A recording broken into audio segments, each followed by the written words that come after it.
자, 잘 보세요. 글로벌 시장의 시황입니다.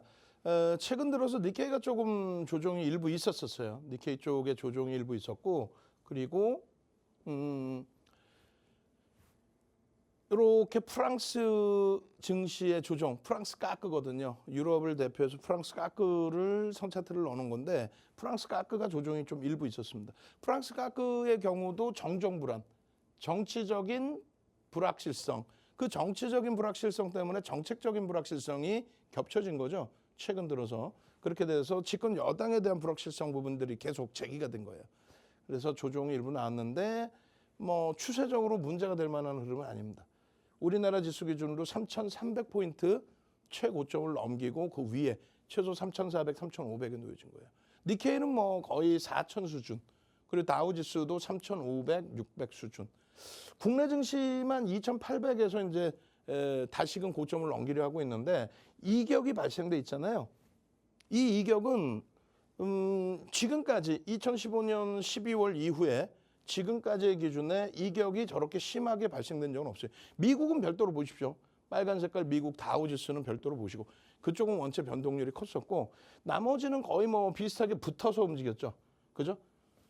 초록색깔 선, 검은색 선, 우리나라 캔들 다 붙어서 움직이다가 22년도 10월 바닥 찍고 9월 말 10월 바닥 찍고 나서부터만 이격이 발생되기 시작한 겁니다.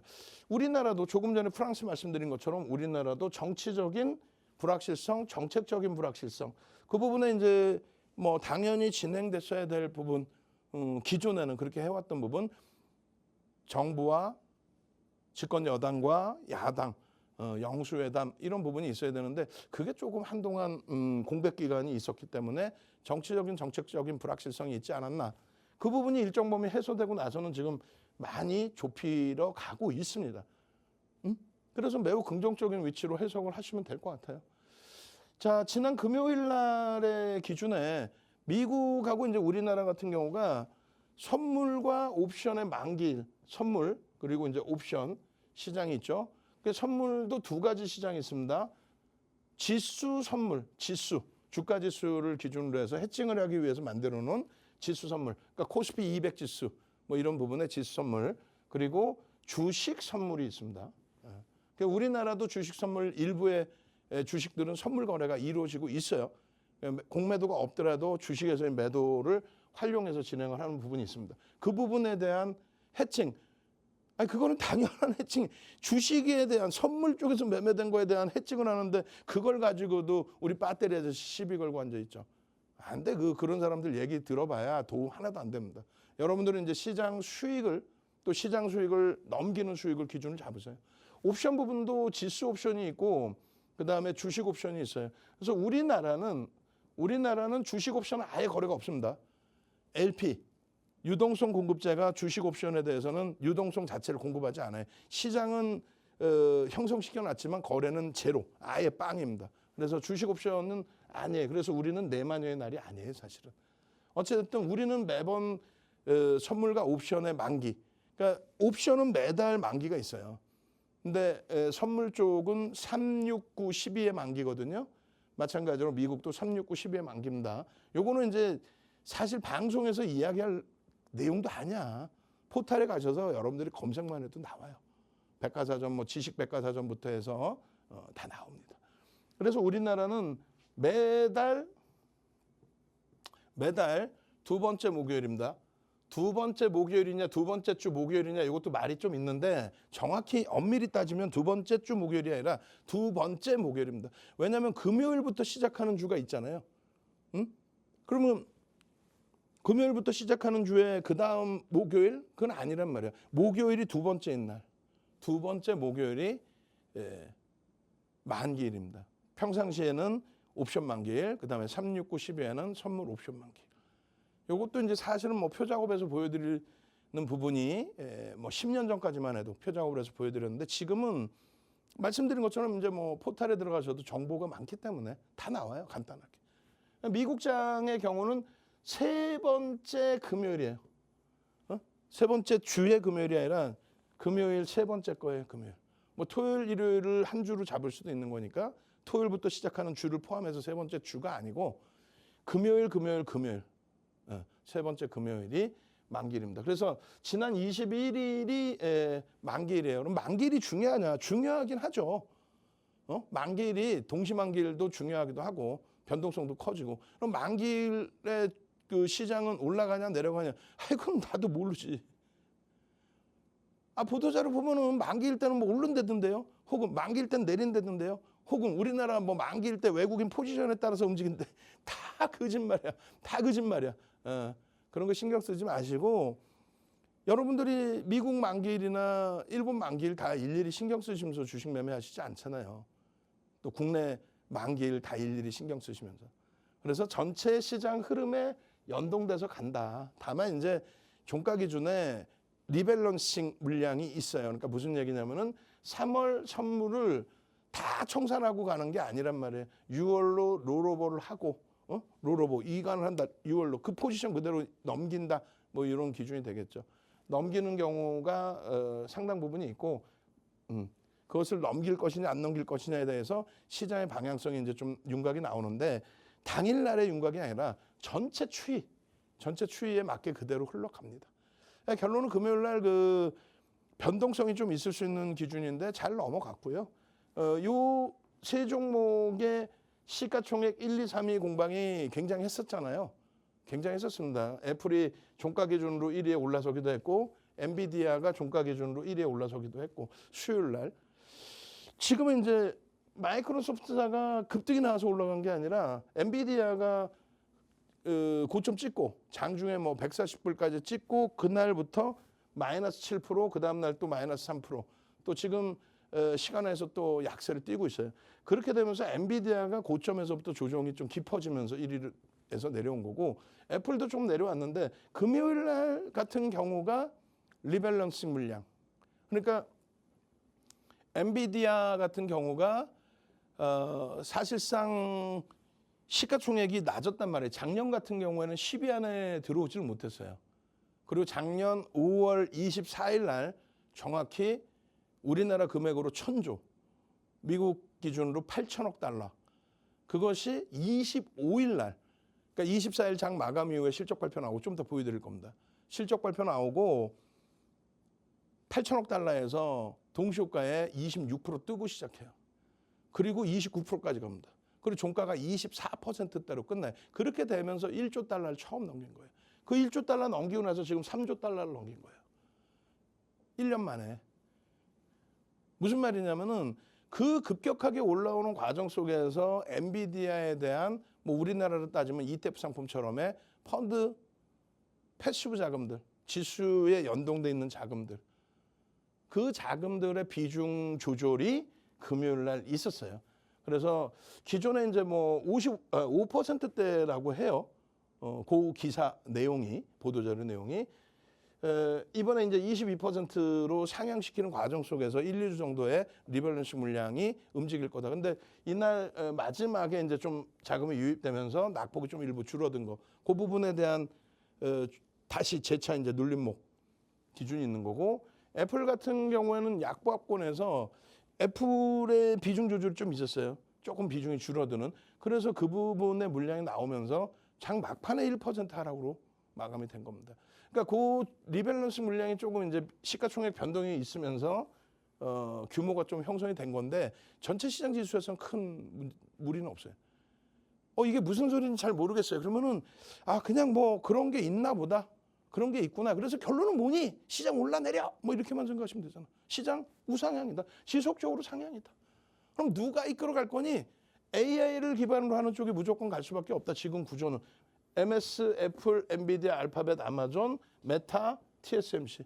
AI를 기반으로 하는 모든 업체들의 산업 확장 부분이 집중될 수밖에 없다.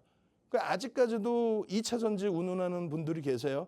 안 돼요. 그건 될 수가 없는 게 테슬라가 2019년도에 바닥 찍고 돌린 흐름이 2021년도 고점 찍을 때 40배 오른 거예요. 약.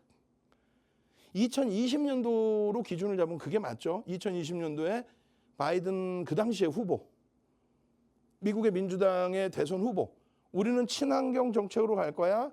그럼 신재생 에너지였잖아. 여태까지는. 근데 갑자기 전기차에 대한 보조금을 지원할 거야. 그렇게 되면서 테슬라가 20배 올라요. 2020년 바닥 대비 20배. 근데 그때 시가총액이 얼마였냐면 1조 3천억 달러. 여기 보시면은 1조 3천억 달러면 요 수준이에요. 딱 메타 수준. 이게 최정점이었어요. 그리고 테슬라 이외에는 뭐 전기차 업체, 자동차 업체가 시가총액 순위에 들어오지를 못했습니다. 그러니까 그 시장 규모하고 그 시가총액이 지금 반토막 이상 깨져 있죠. 그러니까 6천억 달러 수준이란 말이에요. 그 6천억 달러 시가총액 6천억 달러 수준의 그 업체의 매출 부분과 그 시장 규모하고 AI에 대해서 이 업체가 다 AI만 하는 것은 아닙니다만 AI에 대해서 확장하고 그 확장된 것에 대한 실적이 나와주게 되면서 그러면서 슈팅이 나와 있는 AI 관련주들하고의 흐름은 굉장히 차이가 나겠죠. 그래서 엔비디아가 지금 조정이 나오다 보니까 거봐 내가 조정 나온다 했지? 라는 분들이 많이 계셔요. 그런 분들은 대부분이 여기서도 다 내가 무너진다고 했지? 그러니까 배터리 아저씨랑 똑같은 사람들이라니까. 2차전지 폭등하면 나와서 내가 오른다 했지? 폭락하면은 엉뚱한 소리, 이상한 소리 2번 도망갔었잖아요. 2차전지가 22년도 고점 찍고 23년 1월까지 50% 깨질 때 그때 도망가서 어디 보이지도 않았어. 그러다가 폭등하니까 그 배터리 아저씨 나와서 와, 내 책이 대박 났어요. 그 짜집기한 책이잖아. 뭔 내 책이야. 자기 거 지식 하나도 없는 짜집기인데. 그러고 나서 다시 주가가 4월 11일 고점 찍고 작년에 5월 달에 50%씩 50% 가까이 2차 전지가 깨지니까 두 번 다시 나 부르지 마. 나로 인해서 수익 나신 분들이 나를 이렇게 못 살게 굴어. 그러놓고 도망갔다가 7월 달에 슈팅이 나오니까 그때 또 나와서 에코프로 800만 원 갑니다. 에코프로 800만 원 가면 시가총액 200조예요. 지금 현재 하이닉스가 170조 넘기고 나서 눌림인데 말도 안 되는 그런 소리를 하잖아요. 결론적으로 엔비디아 같은 경우에 이러한 슈팅이 나올 때에 이럴 때는 꿀먹은 벙어리 그리고 이런 음봉 떨어질 때는 시세 깨졌다. 여기서도 끝났다 이런 표현을 하는데 이격을 좀 줄이는 과정으로 해석하시는 게 옳을 것 같습니다. 주봉 기준에서도 마찬가지예요. 이 양봉을 훼손시킨 것도 아니고 장악형으로 주봉이 형성되어 있는 것도 아니고 요거는 이제 위에서부터 꼬리가 달고 내려온 유성형이라고 합니다. 떨어지는. 근데 별 2개. 우리는 캔들 패턴은 별 1개, 2개, 3개 패턴으로 시장에서 구분을 해요. 근데 별 2개짜리 가지고 공포감을 가질 필요는 없다. 뭐 요때도 걱정 마시라고 말씀드렸었죠. 왜냐면은 MS라든가 상승 형태 확인형, MS사라든가 그리고 이렇게 애플이라든가 또 알파벳이라든가, 그죠? 고점 계속 넘기는 그리고 아마존이라든가 메타까지도 뭐 매우 긍정적인 흐름이란 말이에요. 그러니까 빅테크 쪽에서 GPU의 수요를 원하는 쪽에서 견조한 흐름을 가져가고 있기 때문에 엔비디아의 흐름에 대해서는 그렇게까지 부정적인 해석을 할 필요 없어요. 1달러 9센트짜리의 실적이 6달러 12센트로 얼마? 500% 6배 증가했습니다. 그런 과정 속에서의 주가 강세란 말이에요. 물론 지금부터는 기존에 말씀드린 것처럼 엔비디아를 탈퇴한다고 표현을 해야 되나요? 그건 아니고. 그러니까 엔비디아? 뭐라고 얘기를 해야 될까요? 엔비디아의 GPU 장악력이 높은데 정확하게 22년 11월 30일 날 오픈 AI가 오픈 AI라는 업체예요. MS가 지분을 갖고 있는 오픈 AI가 생성형 AI 인공지능, 사람과 함께 대화할 수 있는 인공지능 AI라는 단어는 50년대부터 썼던 단어예요. AI라는 단어는. 근데 뭐 잘 아시는 것처럼 이제 알파고가 일단은 바둑에서 바둑의 인간 최강자를 다 이겨버리고, 그죠? 근데 지금은 이제 생각을 해서 대화하는 AI까지를 발표를 했잖아요. 그러니까 오픈을 했잖아요. 그게 22년 11월 3일. 그러니까 이 학습 능력이 뛰어나야 되기 때문에 인간만큼 그 이상의. 그래서 서버를 엄청나게 증가시키는 과정에 엔비디아가 불과 따져보면 지금 현재까지 6월까지 2년 6개월뿐이 안 돼요. 1년 6개월 죄송합니다. 1년 6개월. 1년 6개월 동안에 최강자로 군림을 한 거죠. 근데 잘 보세요. 애플폰하고 삼성 폰하고 충전기 자체가 다르잖아요. 근데 만약에 애플폰이 처음에 아무도 휴대폰을 어떻게 이걸 들고 다니는 제가 어릴 때 홍콩 영화는 위성폰이라고 그냥 진짜 뭐 사전 크기만한 거 이런 거 들고 다니면서 이렇게 전화 통화하는 위성폰. 근데 진짜 요만한 핸드폰이 들고 다니는 핸드폰이 나와서 쓴다? 근데 만약에 아무도 안 하고 애플만 했다고 칩시다. 그러니까 애플이 자료나 이런 부분이 호환이 안 되게끔 만들어버리고 자기네만 쓸 수 있게끔. 그리고 배터리 충전선도 자기네 거만. 지금도 뭐 그렇긴 합니다. 그러니까 이제 삼성 거를 또 이 모바일 쪽의 기술력이 뭐 엄청나긴 하지만 진입 장벽이 그렇게 어마어마하지는 않잖아요. 그래서 내가 새로 진입했는데 애플이 자기 영역을 80% 이상 구축해 놓은 상태에서 처음에 안 뺏기려고 막 하겠죠. 그래서 배터리도 규격을 다르게 만들고 배터리 꼽는 충전선도 그리고 나머지 정보의 호환 부분도 그냥 애플폰끼리만 될 수 있게끔 막아버리고 뭐 그런 기능들. 그게 현재로서는 엔비디아의 GPU의 독점적인 위치를 가져갈 수 있는. 근데 지금 GPU를 만들 수 있는 곳이 어디예요? 인텔과 AMD 대표적으로 그 두 개 업체, 그 밖에 업체들도 있습니다. 하다못해가 아니죠. 뭐 삼성도 우리도 만들 거야라고 사실상 선언을 했으니까. 근데 지금 현재 엔비디아의 GPU를 써서 서버를 구축해 있는 그쪽은 엔비디아가 니네들 알아서 만들어 봐. 대신에 우리 거하고 지금 호환 바로는 안 돼. 그럼 만드는 쪽이 호환될 수 있게끔 또 뚫어서 호환될 수 있게끔 만들어야 될 거 아니에요. 그 과정이 좀 필요한 거지. 그냥 윤정부가 200살 되고 300살 될 때까지 엔비디아가 GPU를 장악한다. 그건 아닙니다. 그 부분이 약간 이제 변형될 수 있어서 엔비디아가 정점에서 좀 주춤거릴 수는 있어요. 근데 지금의 위치는 그 정도까지는 아니다.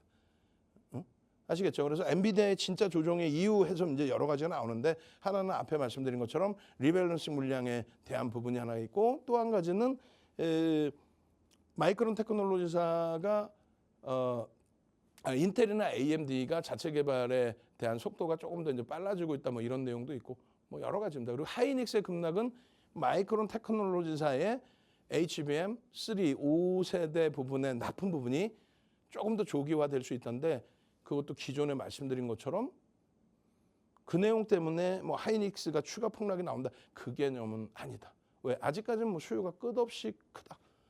여기가 8천억 달러일 때 우리나라 원화로 환산할 때 1,000조 원의 흐름이었고 한 번에 26% 갭상승이 나오고 고점이 29% 종가가 24.37입니다. 이때가 실적 발표. 예상치가 9달러 주당 순이익이 90센트 기준이었는데 1달러 9센트가 나왔죠. 20%의 어닝 서프라이즈. 그 갭이 나온 이후에 단 한 번도 이 갭을 메꾼 적이 없습니다. 여기가 정확히 1,000조고 여기가 1조 달러예요. 5월 25일 날 1조 달러. 저것을 유지한 거는 실적이 1달러 9센트에서 6달러 12센트까지 상향됐기 때문에. 이번 주에 그 마이크론 테크놀로지사의 26일 날 실적 발표가 있어요. 우리나라 기준으로 27일. 마이크론 테크놀로지사, 델사, 그다음에 순차적으로 빅테크들의 실적이 나오면서 AI 서버 구축, 클라우드 사업 부분에 대한 매출, 영업이익, 순이익 증가분 이런 부분이 오픈이 될 텐데 지금으로서는 굉장히 수요가 크죠. 그래서 그게 이제 어느 정도 시장의 충족만 맞춰준다면 랠리는 지속된다. 그 랠리가 꺾이는 거는 지표가 둔화돼서 금리를 내리는 시점까지 랠리가 나와요. 금리를 내리면 그때부터는 주의를 해야 됩니다. 지금 시장에서는 금리를 내려야 뭐 어쩌고저쩌고 그거 아니에요. 소수 의견에 휘둘리지 마십시오. 어찌됐든 엔비디아 이 당시의 기준에 목표 주가 650불일 때 이때 하락 장악형이 떴습니다. 이때 주가가 440불인데 650불. 바닥에서 이만큼 올라왔는데 50% 추가 급등 나온다. 이 고점을 찍고 밀려서 테슬라가 72% 빠지고 얘가 68% 빠진 다음에 테슬라는 요만큼 오르고 꺾였는데 얘만 슈팅 나올 때 다들 손가락질할 때 무슨 소리야? 650불 목표 주가. 이게 작년 10월입니다. 작년 10월. 작년 10월 4일. 그러고 나서 실적 발표 계속 나왔죠. 계속 뭐 10월 말에는 MS하고 알파벳 시가총액 2위, 3위 실적 발표까지 계속 나오면서 어떻게 됩니까? 목표 주가 계속 올리죠. 440불에서 440불일 때 650불 드렸는데 870불로. 그리고 나서 추가적으로 1000불, 1200불. 근데 여기서 이제 다시금 이런 하락 장악형이 나오고 끝났다. 이게 얼마예요? 760불. 이번에 3조 달러 넘기고 시가총액 1위 등극했을 때 얼마? 1400불. 그러니까 10분의 1로 주식분할 했기 때문에 140불. 어마어마한 거죠. 이 정도는 다 1100불 그리고 나서 1300, 1500불까지 이미 벌써. 왜요? 빅테크들의 실적이 출회가 실질적으로 나와줬기 때문에. 그러니까 이런 내용들을 알아야 하이닉스의 수익을 내는 거예요. 이렇게 200%가 오르는 흐름 속에서 하이닉스가 거의 뭐 100%에 가까운 80%대 급등이 나왔거든요. 올해만. 아까 말씀드렸잖아요. 이렇게 올라가는데 여기가 과도하다라고 이미 하이닉스가 30% 오르면 많이 오르는 거 아니야? 시장 대비 어마어마하고 과도한 거 아니에요? 근데 추가적으로 오르고 추가적으로 오르고 추가적으로 오르고 지금도 정점이 아니라는 거예요. 엔비디아도 마찬가지예요. 지금의 흐름이 무슨 요 갭에 대한 교육도 다 해드리고 기준 잡아드렸잖아요. 요 흐름에서 월봉상 꼬리가 여기서부터 좀 달리기는 했습니다만 이렇게. 이게 무너져 내리는 흐름인가요? 무조건적으로 확정인가? 아니죠. 그러니까 시황 제대로 보고 대처해야 된다는 거예요. 이때 무너져 내릴 때 당연히 업황이 안 좋고 68.79 밀리고 테슬라가 71% 밀렸어요. 이때. 근데 결론은 테슬라는 일부 반등 나오다 꺾인 거고 얘는 실적을 바탕으로 해서 날아간 거고 테슬라는 정책을 바탕으로 해서 올랐다가 그 정책이 둔화되기 때문에 꺾인 거고. 그러니까 2차 전지는 지금 쳐다보는 시점이 아니에요. 낙폭과대는 무슨 지금도 프리미엄이 너무 높은데 나쁘게 표현하면 거품이 높은데 AI입니다. AI 기반. 여러분들 기준에서 혼자 하시기 힘드시다면 함께 하셔서 뭐 수익 범위 가져가셔야죠. 아시겠죠? 자, 이 부분의 글로벌 증시의 흐름은 여전히